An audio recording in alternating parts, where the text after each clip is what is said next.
بسم اللہ الرحمن الرحیم الحمد للہ رب العالمین والصلاة والسلام علی رسولہ الکریم وعلی آلہ واصحابہ اجمعین وعلی کل من تبعہم بإحسان الی یوم الدین. اما بعد، جب سے حضرت صدر دارالعلوم رئیس الجامعہ کی وفات کا حادثہ پیش آیا، دل چاہتا تھا کہ ہم سب جو دارالعلوم کے خدام ہیں یا دارالعلوم کے طلباء ہیں،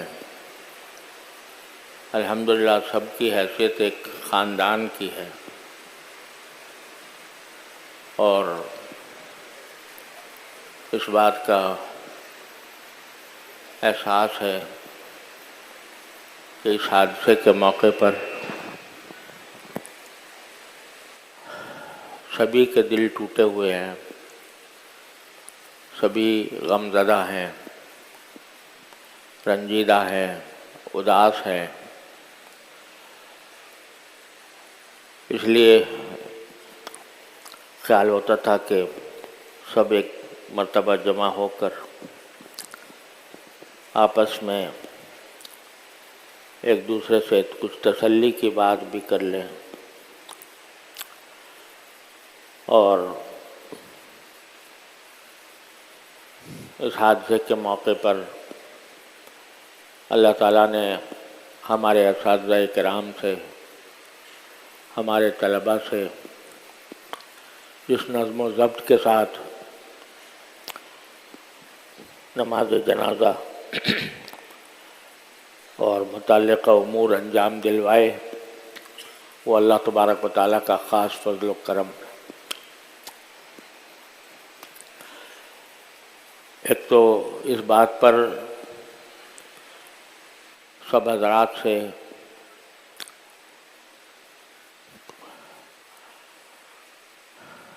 شکریہ ادا کرنا تھا کہ آپ حضرات نے باوجود اس کے کہ دل کی خواہش یہ ہوتی ہے کہ ہمارے بزرگ جب دنیا سے جائیں تو ہمیں ان کے دیدار کا بھی موقع ملے، ان کو کندھا دینے کی بھی سعادت حاصل ہو، لیکن چونکہ مجمع غیر معمولی تھا اور اگرچہ جنازے میں تاخیر ظاہری اعتبار سے ہمارے لیے بہت ناگوار بھی تھی، اور ظاہری اعتبار سے ہم اس پر پوری طرح مطمئن بھی نہیں تھے، لیکن تکوینی اسباب اللہ تبارک و تعالیٰ اپنی خاص قدرت سے مہیا فرماتے ہیں. یہ کچھ تکوینی طور پر یہ تاخیر اس بات کا سبب بن گئی کہ ہمارے علماء کرام کی ایک بہت بڑی تعداد جو ملک کے دور دراز علاقوں میں تھی، اس کو جنازے میں شرکت کا موقع مل گیا اور یہ سعادت حاصل ہو گئی. چنانچہ ملک کا کوئی گوشہ ایسا نہیں ہے جہاں سے علماء کرام کی ایک بڑی تعداد اس موقع پر حاضر نہ ہوئی ہو، اور سب نے نماز جنازہ میں شرکت کی، بلکہ شاید ہزاروں افراد ٹریفک کے جام ہونے کی وجہ سے جنازے میں نہیں پہنچ پائے.